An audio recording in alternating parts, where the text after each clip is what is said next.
Great. So today we are moving on from if statements and loops to functions. So to recap, last time we covered branching and looping. Branching is when we manipulate the order of the flow, I suppose, the order that the code is executed in so that it will branch into different areas, while looping will make a section of code repeat multiple times. Uh, Branching is achieved by if, elif, and else statements, while looping is achieved by for loops and while loops mostly.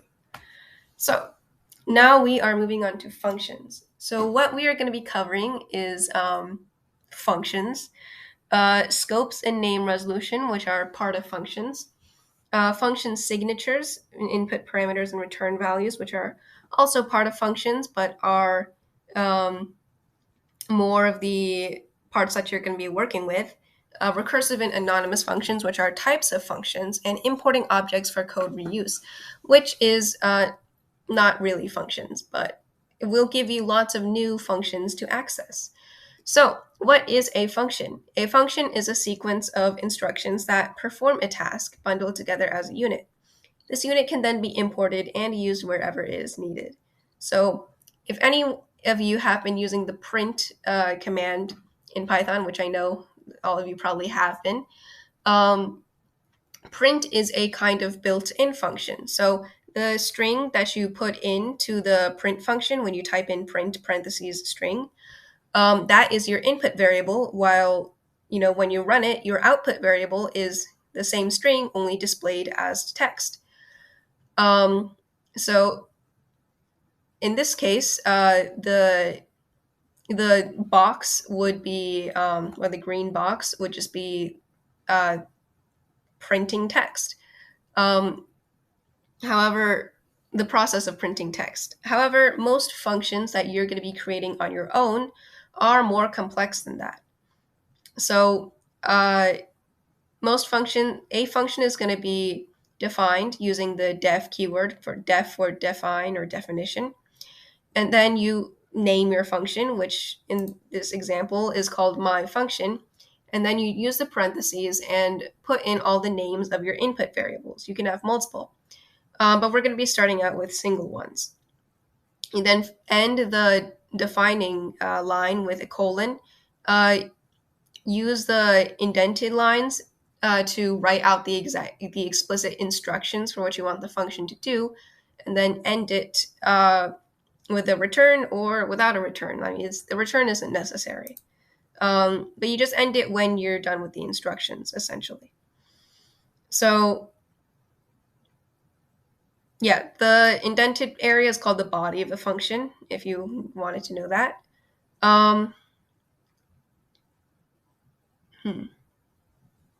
Okay, if you want to return an output, you need to use the return keyword. So any variables that you define inside of a function are not going to be known by Python outside of it. And so that's why you need to return anything that you want to use outside of the body of the function. If the function has no return statement in its body, the function itself returns none, which just none means none. So why would we ever use functions? So they're one of the most important concepts in Python and also in other coding languages because they reduce code duplication. You are not going to have to write the same thing over and over again.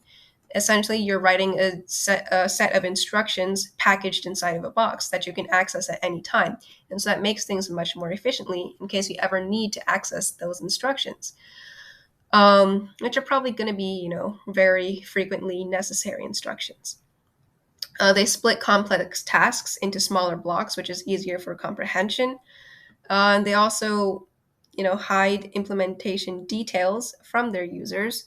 Also easier for comprehension. If you just write a function, if you just call a function, much easier to see what's going on than rewriting the entire set of instructions. And they improve traceability, so you know what's coming from where more easily. So to start with, okay, let's start with input parameters, actually. Let's go to global and scope later. So start with input parameters. We are starting with code 5, skipping a lot. So here's an example of a very simple function. You start with your definition. Your name of the function is just going to be func. And then your input parameters are going to be A, B, and C. And so what this function will do is, print A, B, and C. So here you go. 1, 2, 3. 1 corresponds, 1 is your input for A, 2 is your input for B, and 3 is your input for C. So when it takes those inputs and puts them in the instruction to print them, it will use them in the same order. Now, if I change this to, BBA, that's not why. It will, it won't mess up. It'll just take the parameters, take the values that you've assigned to each of the 3 inputs and put them in for print. Now if I change this back and then change these to 3, 1, same thing. So the order that you put your numbers in is going to matter a lot for what your input variables are going to end up being, is the point of this bit of code. So you can also, instead of relying on just the position, assign your input variables through, like how you would assign a variable with the equal sign. So while in this case, redo this, 213. So while calling this function without any keywords and just relying on the position, would assign 2 to A, 1 to B, and 3 to C. Using the keywords assigns 2 to C, 1 to A, and 3 to B, which is, completely different.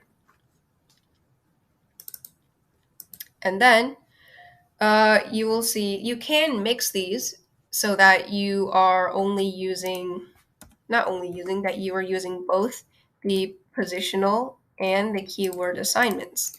So here would be an example of assigning 42 to A, 1 to B, and then 2 to C. But the order here still matters in a different way, as in you cannot use the positional assignment to assign 42 to, well, theoretically it would be C, but C's already got an assignment. Well, either way, you can't put any positional assignments after your keyword arguments. Or else you'll get this function, which, pretty explicitly says the problem that is going on here. So, yeah, that's how you assign your input variables. Then we have, you can also assign your input variables a different way by having a list or some sort of way to store your variables, and then calling your function by having the star or the asterisk and then the name of the variable that you stored the input variables in. So this is the equivalent to function 137, 13-7. If you see here, it'll give you the exact same thing. Now, if you try to run it without the star, it'll give you an error because it is saying that you are missing B and C. And so what it is doing is that it is assigning A to equal the list of 1, 3, and -7 while not leaving anything over for B and C. So if I add some extra values here, you can see how that will look. Yep, so this is A, this is B, and this is C. There you go.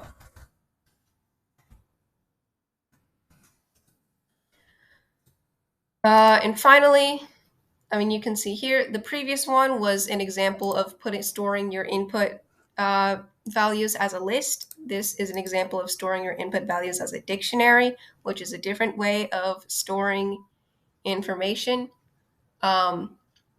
storing a set of values into a package. So while a list just gives a list of values, a dictionary is defined by its curly brackets and gives a list of values with each one having its own respective key.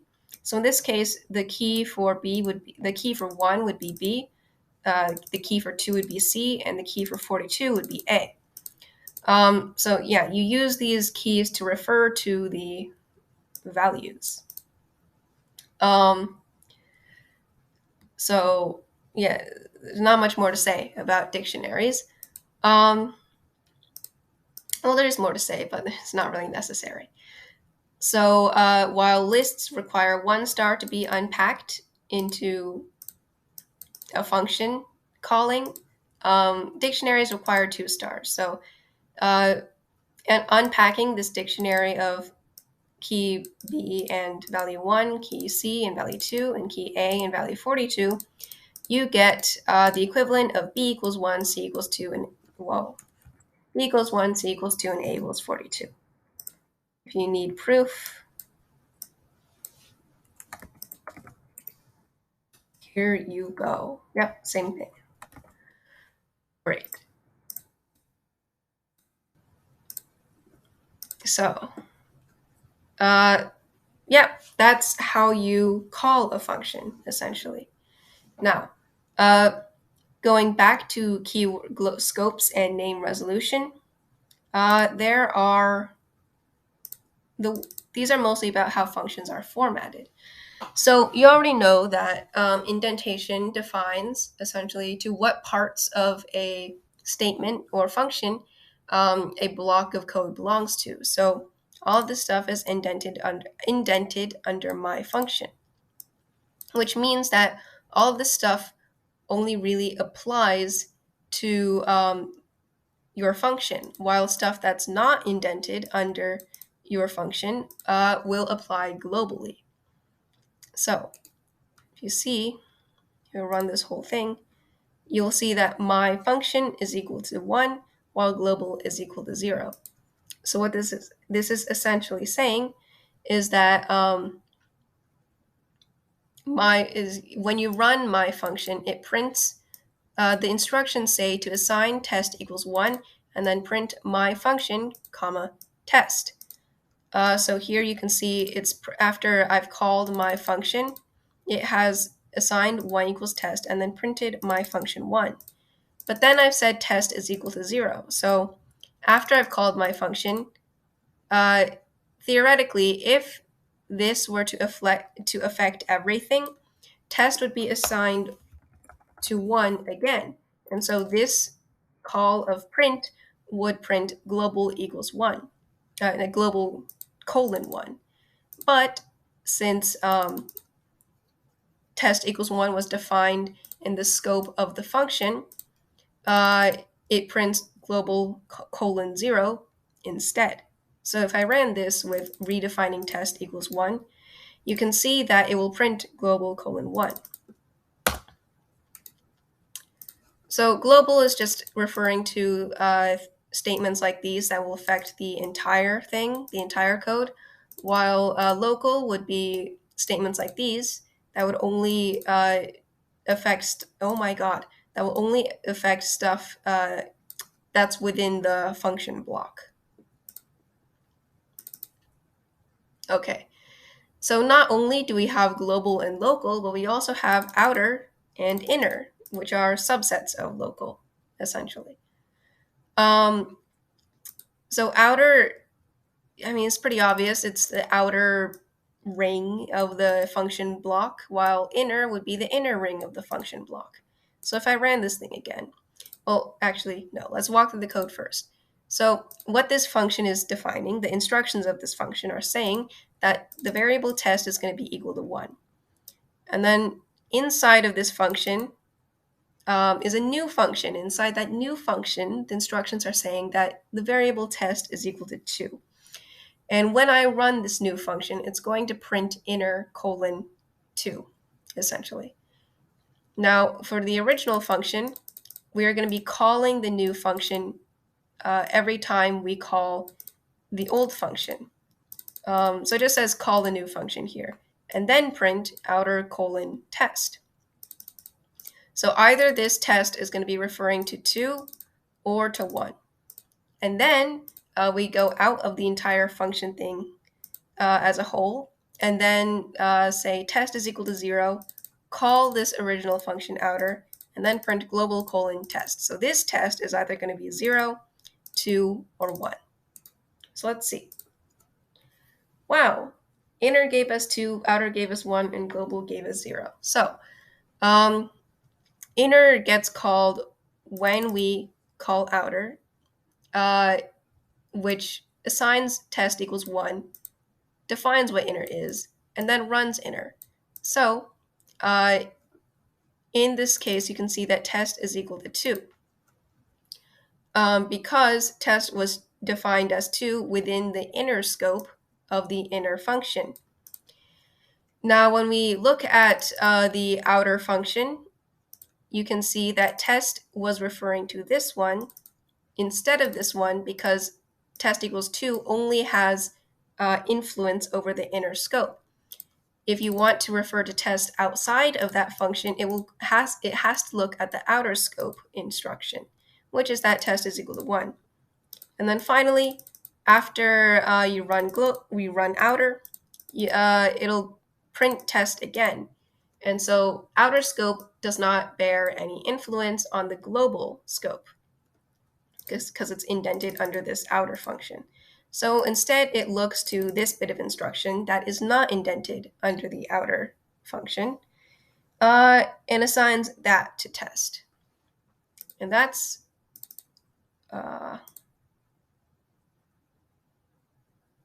okay. And so this thing changes things up by including the, I guess it would be statement non-local. So what this does is that test is equal to 2 in the nearest and closing scope, which is outer. So nearest and closing scope would be the scope that is closest to it, but also, around it. So if I run this, this is very similar to the last function. It says that both inner and outer are 2.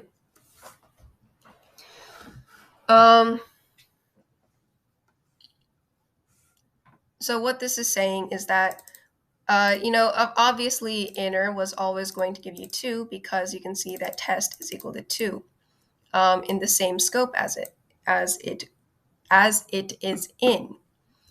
But the difference comes with the outer test, which is also giving you 2, which is due to the non-local key, which changes the scope of this statement from only being of this inner function to being of this entire outer scope as well. Of course, this does not affect the global scope because it is the nearest and closing scope, which is not the global scope because it's also not the nearest, and I believe it's not completely sure if it counts as enclosing or not, but either way, it's pretty easy to test if you wanted to. Okay, so that's everything about scoping, which is the way functions impact things. Variables in functions impact things, to be more specific. What was the point of this one again? Optional parameters. Okay, so you can see here that our function, again, is going to be define function name, which is func a, b equals 4, and c equals 88. So this one is new because in our old ones, we never gave any values to our input variables, but in this one, we are. In fact, we are giving values to 2 of them. And so what this does is that we don't have to fill in numbers for our b and c variables when we are calling the function.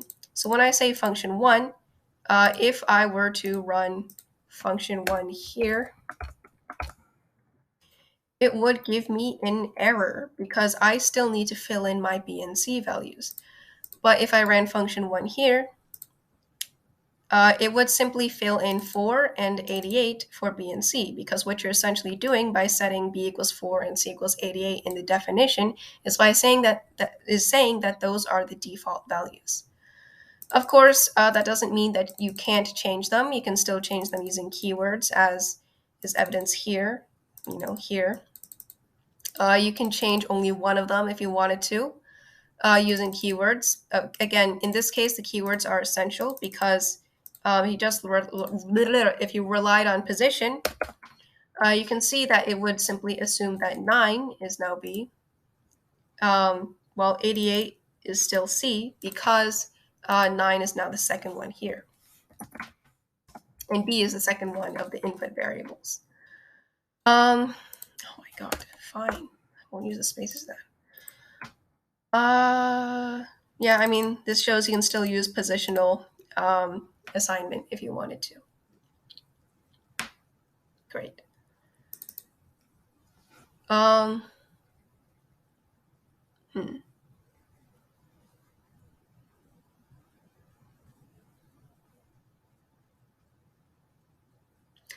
Okay. So what this function is explaining is how you can use the star or the asterisk in front of your input variable, which in this case is n, to indicate that you are allowing essentially a fluid number of input variables. So in these previous examples, you needed to match the input variables that you had already, match the number of input variables that you had already written out, or if you have default values, be like less than or equal to the number of default input variables that you have already written out. And so this changes that by saying you can essentially put in any any number of variables that you want. So if I ran this, well, let me go through the code first. If n, essentially this is saying if n is not 0, because any numerical value that is not 0 is going to be regarded as true. So this is essentially saying if true, and then true hinges on whether or not n is equal to 0. So if n is not 0, or if n is not false, the minimum is going to be equal to the first value in the set of values that is n. And so for value in the rest of n, so excluding the minimum, if the value is less than the minimum that you've set here, then the new minimum is going to be equal to that value.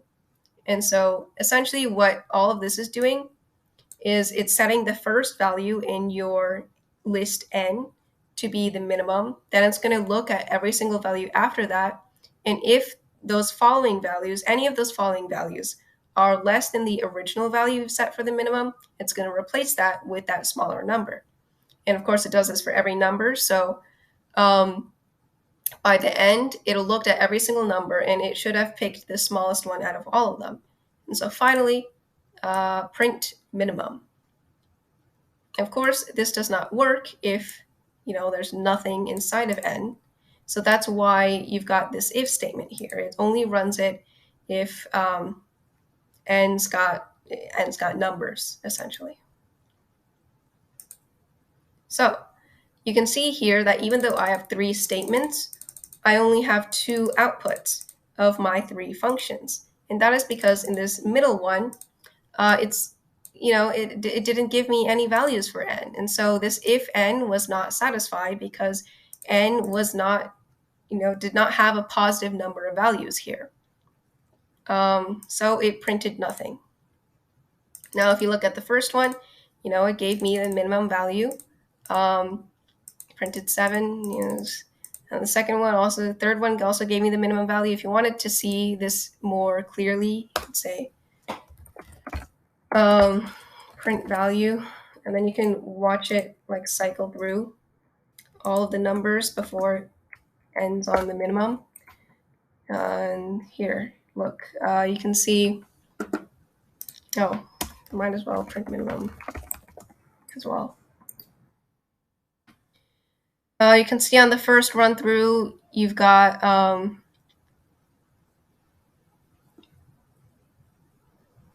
okay, so it's set minimum to be equal to 1. And so on the first run through the for loop, it's printed the value that it's looking at, which is going to be the starting from the second one, which is going to be 3. I guess 3 is the second one. It's going to print the minimum. Then it's going to see, is 3 less than 1? No, so that's not going to be the new minimum. Then it's going to print the next one that it's going to be looking at, which is 7. That's the value. Then it prints the current minimum, which is still 1 because 3 is larger than 1. And is -7 less than 1? And yeah, that's clearly true. So that's going to be the new minimum. Great. And so then it prints 9 because that's the last one that's going to be looking at. That's the value. Prints -7 because that's the current minimum. Clearly 9 is larger than -7, so it's not going to print that.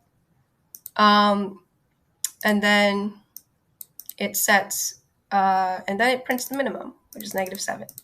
And then all this is the next one. Okay. That's a very handy tool, by the way, just using the print functions in case you want to get a better idea of what's going on in the functions that you are creating.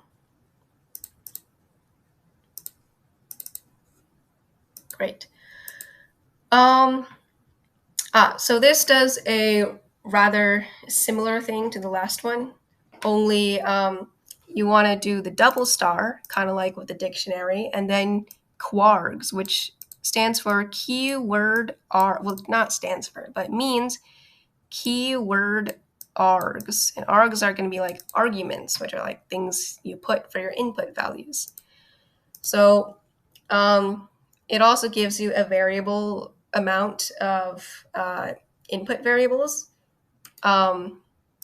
Only this time you have to define them using keyword args, keywords, instead of the mostly positional definitions that these ones got. Not mostly positional, exclusively positional.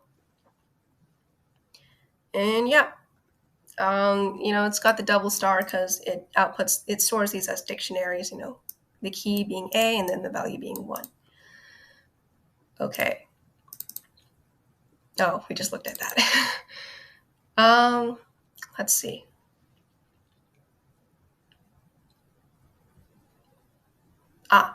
So these few are going to be talking about what functions are going to be returning. So if you don't include any return keyword or any return word, I suppose, it's just going to return the value none. So if you see here, although I have 3 lines, the only thing that's being printed is none, because if I call function, obviously nothing's happening. It just says pass, which means, ending the function. It is like a form of ending the function. Calling it's not going to do anything. So if I store what the function returns or what the function gives me in the variable a and then print it, you can see it just gives me none because it's not doing anything. It's not being told to return any. It's not being told to give me anything. Even if it does do something, even if it prints hi there.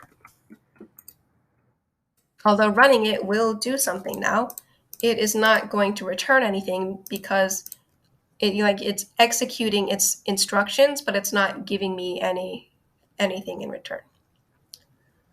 Can make it return a single value here. So definition factorial, if n in the tuple or the set of values 0, 1, return 1. So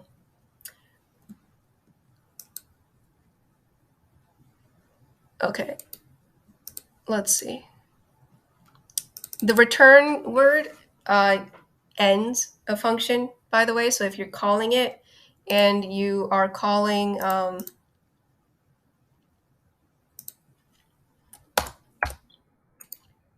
factorial 0, If n in this set of values just means if n is in this set of values, and it's giving you yes, it'll go and return 1, and then it'll just stop. It's not going to do anything that's below that. So here I called factorial 0 and printed it.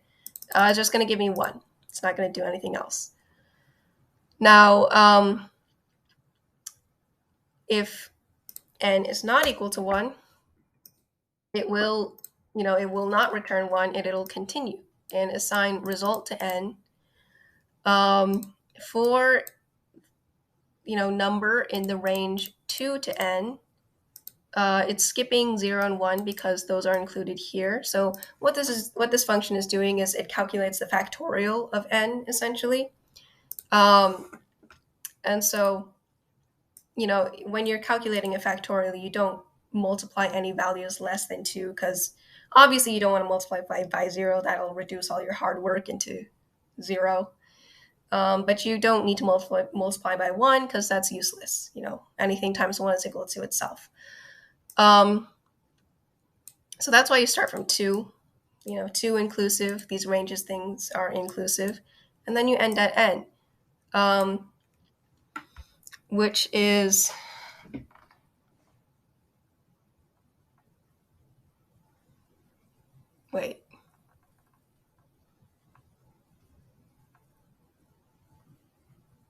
which is exclusive, because you already have result is equal to n here. This took me a while to remember. So you don't need to do like n times n. You just need to do n times n minus 1 times n minus 2, etc., etc., etc., until times 2. So that's what this is doing right here. It's saying result is equal to result times whatever value we're on in the range from 2 to n minus 1. And then it's going to return our result, which is, the factorial. So if I wanted to find the factorial of 5, we're going here. It just prints me the factorial of 5. Now, if I don't have this, it's just going to print me none. Even though we've calculated the variable result, we need to tell it, we need to explicitly tell it to return us that variable result if we ever want to access it, which we are doing right here. Now, you can also have your function return multiple values. This is done pretty simply. You just have the first value be written after the return, add a comma, and then write the second value. This one is pretty simple. It just does, one of them is the floor, one of them is going to be mod. So it just does modular division, essentially, division using remainders is basically what this is doing. So mod div 20 divided by 7, well, 3 times 7 is equal to 21, so it can't be 3. It's going to be 2 remainder 6, because 2 times 7 equals 14 plus 6 is equal to 20. Yeah, you know how to divide using remainders. So it's going to give you 2 remainder 6, theoretically, and it does, because, floor, mod, yeah. Finally, we have a new type of function, which is recursive functions. Now, a recursive function is, I forgot about these. Okay, so some useful tips. Let me do these first. A function should do one thing, ideally. It's better to have a range of different functions that do different small things than one function that does a lot of things. Functions should be small. It's kind of like what I just said earlier. The fewer input parameters, the better. It's very easy to get them mixed up. Generally, you don't want too many unique variables within a function, because you're not going to be using them outside of it. This coincides with functions ideally being small. Functions should also be consistent in their return values, so it shouldn't return things that it doesn't make sense to return. And then they should not have side effects, so they should not be doing anything that they should not be intending to do.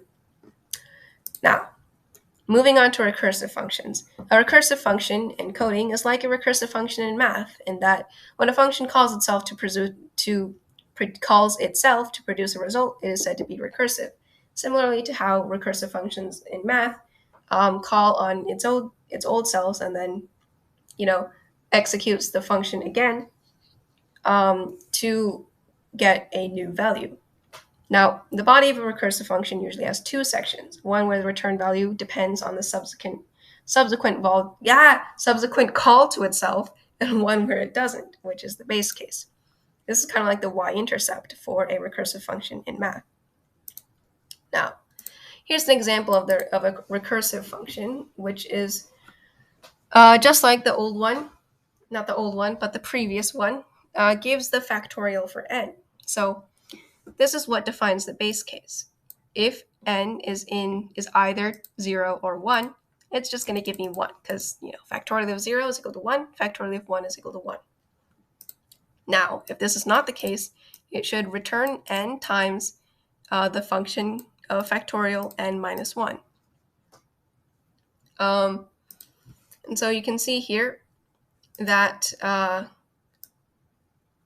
okay, so what this is just doing is that it's going to print the factorial for every value n in the range from 0 to 9, essentially.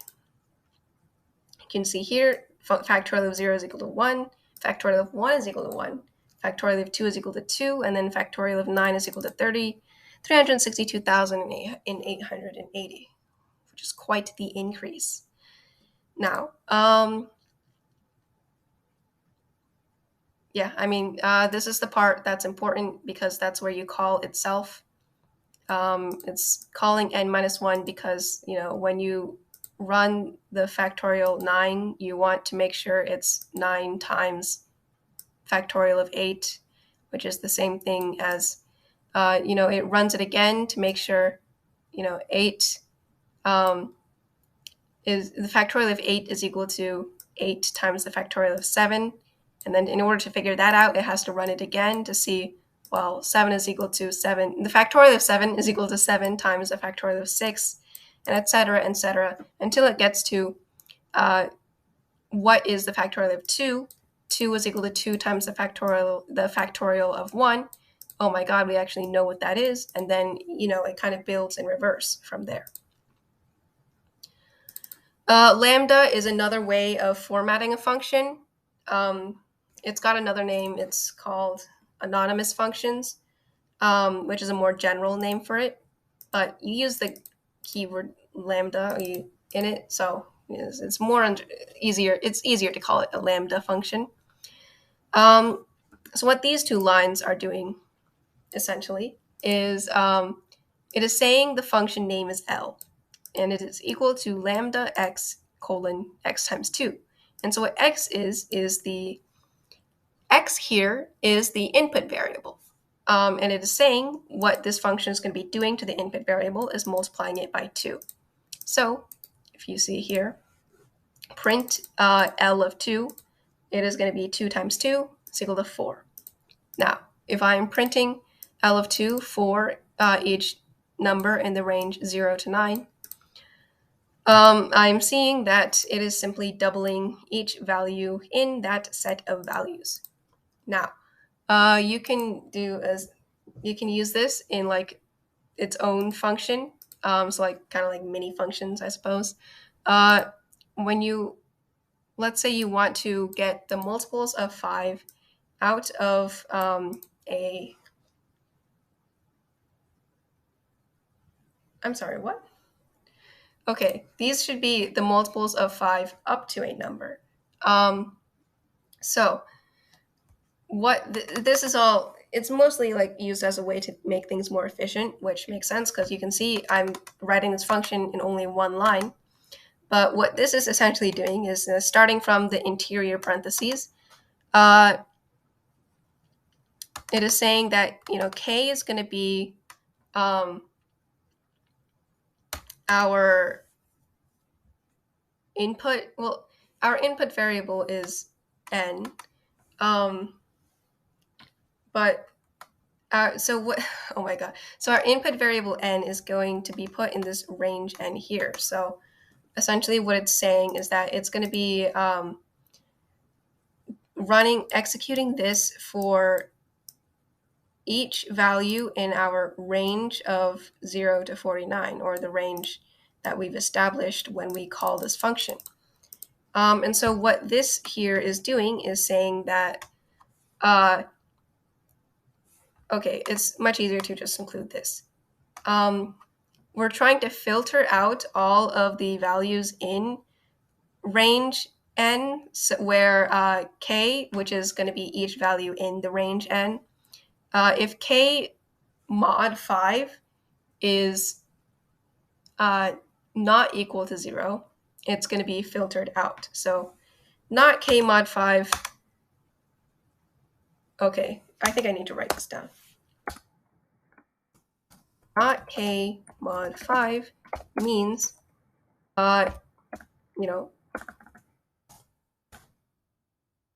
k, if k were a factor or a multiple of 5, k mod 5 would be equal to 0. And so this is important because 0 is false. So what this is saying is that you are filtering out all of the values k, where k mod 5 is not equal to 0, which just means if filter out all values k where k is not a multiple of 5. That's essentially what all of this is doing here. And then this list function just turns all of these values that you've just filtered out into a list. Okay, the list turns those values that are remaining into a list. I might have just said it turns out what you've just filtered out into a list. That is not true. I'm not completely sure if I said that. I do not have a great memory for the things that come out of my mouth. So you can see that it works. I run 50, it gives me all the multiples of 5 up to 50. It does not include 50 because if you remember, the function range is exclusive in the second value, or in the ending value, which is what n is. It's not the second value because there's no first value here, but it is the ending value, which means it is not included in our range. Now, okay, these are not really important. Don't really need to look at these right now. I think they have their own, yeah, so these have their own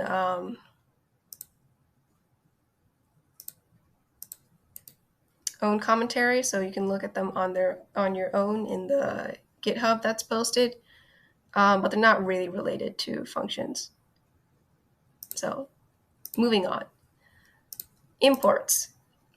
These aren't all that related to functions either, but they're more related to functions than the other thing, and they're also much more important. So that's why we're going over them. So what imports do essentially is that they give you a whole bunch of pre-made functions that are very useful. The way that things are imported is that you just say, the most basic way is, import, like let's say random. So you run that. Oh, I just realized. Okay, let's use a different file. Import random. And see, well, nothing's happening because I've just imported something. I'm not doing anything with it yet, but after importing things, I get access to a whole bunch of new a whole bunch of new functions like Randint. What's this say?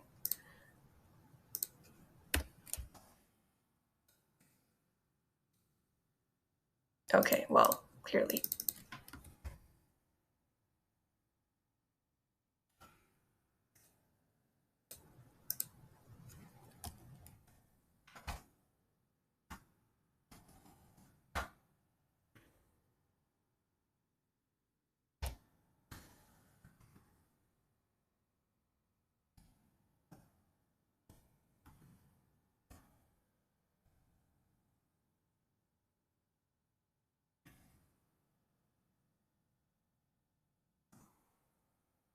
There we go. Okay. Oh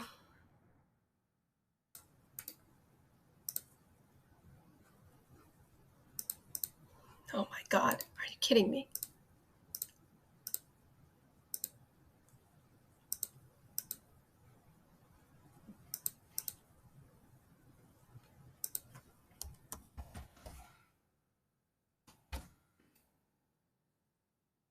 Great.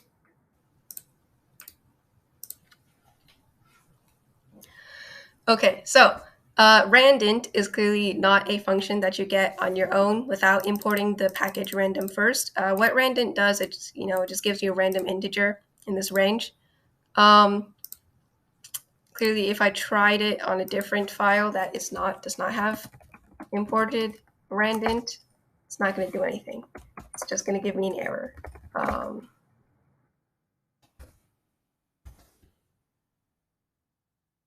Wow, okay. Name random is not defined. Yeah. You can also, import specific parts of a package. So this example would be importing from date time, specifically the time zone aspect, and this one would be importing just the patch. You can also import things as certain names. So here I have import random. I can also say import random as RD. In which case I'd have to change this into RD. So it's just like the name that you access all of the functions through. I mean, it's not just functions that these packages give you. It's also like variables. Well, not variables, but statements that will help you achieve whatever coding purposes that you have. Wow. Difficult to X out of all these. All right. Okay, so this is essentially just an example of a bit of code that uses everything that we've been going over so far. So first it imports from the package math, specifically the functions of square rooting and the ceiling function. The ceiling function is like the opposite of the floor function. You know how the floor function will just truncate the decimals of any number that comes from division. The ceiling function kind of just like rounds up no matter how small the decimal is. So if I have like 1 divided by 5, if I did the ceiling of that, it's just going to give me 1. Even though 1 divided by 5 is equal to 0.2 and normally would not round up to 1. So our function is called, definition get primes. So that's our name of the function. That's how we define it. And this is our one input variable. So what this is meant to do is calculate a list of primes up to n, including n. So what we have is a list of primes that we found so far. Since this is the very beginning of our function, we have not found any primes so far. So what we have is a for loop. For candidate in range 2 to n plus 1 is prime is equal to true. So we're assuming that, we're assuming, but we're assigning the value true to our variable is prime for every candidate or value in the set of values from 2 to n, essentially. And we need to say n plus 1 because this is exclusive, and we want to include our value n in the list of numbers tested. And we start at 2 because, 0 and 1 are not prime numbers. We all know that. Is prime is equal to true, root is equal to the ceiling of the square root of the candidate. So essentially this is taking the square root of whatever number that we're on in this loop, and then rounding up on it. So for every prime in the prime list, list of already found primes, we want to see if the prime in the list is larger than the root of the current candidate that we are looking at. And if it is, we break. So we essentially just take ourselves out of this entire for loop. and then we return the list of primes. Now, if the candidate mod prime is equal to 0, we assign is prime to equal false. Oh my god. Never mind. I looked at this wrong. So it says break, which means we take ourselves out of the closest for loop, which would be this one. Now, if it is not larger than the root, and then we test to see if candidate mod prime is equal to 0, we see that it is clearly not prime because this candidate is divisible by a number or a prime that is not 1 or itself, because that's what mod tests. It tests, if I divide you by this prime, is my remainder going to be equal to 0? So we assign is prime equals to false, and then we exit ourselves out of this loop. So then we check is prime equal to true or false. If is prime is equal to true, we add this number to our append list. Clearly, this is not going to happen if is prime is equal to false, because if false just means false. Like, it's not going to execute the instructions underneath. So if I, for example, wanted to test for n equals 5, I'd start with 2 because that's the starting value of the range, and then assume that it's true. Find the ceiling of the square root of 2, and then for each prime in our list of primes, which is no primes, I just pretty much skip this entire for loop because I've got no primes. I will see if is prime equals true, I will append it to the list. So essentially what I've done is, oh god, what's the word? Guarantee that 2 is going to be on my prime list. Then I move to 3, and similar thing, only this time I do access the for loop, and I see that prime, which is going to be 2, is not larger than the ceiling of the square root of 3. So I move on to this one, and I test if 3 mod 2 is equal to 0, which it's not. So I see that the is prime is still true, which means that 3 gets appended to my list of primes. Now, once I move on to 4, I will assume that it is prime at first, calculate the root, and then test if prime is larger than the root. So it's for each prime in the prime list. So we start with 2. 2 is not larger than square root of 2. So we check on the second one, and we see that 4 mod 2 is indeed 0, which means that 4 is not prime, and it does not get added to the prime list. Now, the purpose of this root, if prime is larger than root thing, is to say that, so let's say we're testing a large n, and we've gotten to prime equals 17. So by the time you're at prime equals 17 in your for loop, you've already tested all the primes less than 17. And you found that that the candidate is not divisible by any of them. So if prime is larger than root, you're pretty much saying that prime squared is larger than your candidate.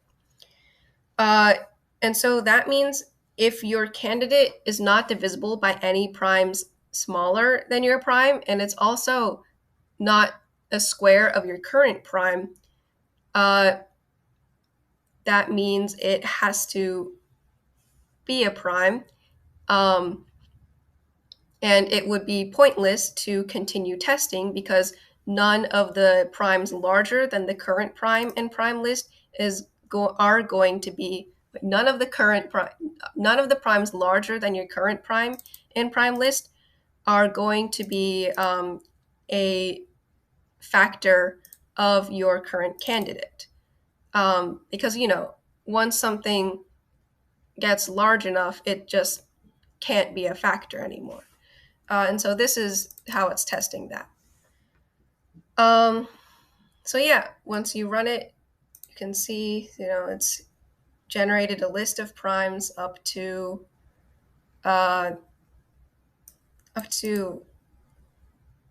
what did I even run? Okay, yeah, I was right. Up to 100. And yeah, there we go. That's the last bit of code for today's lesson.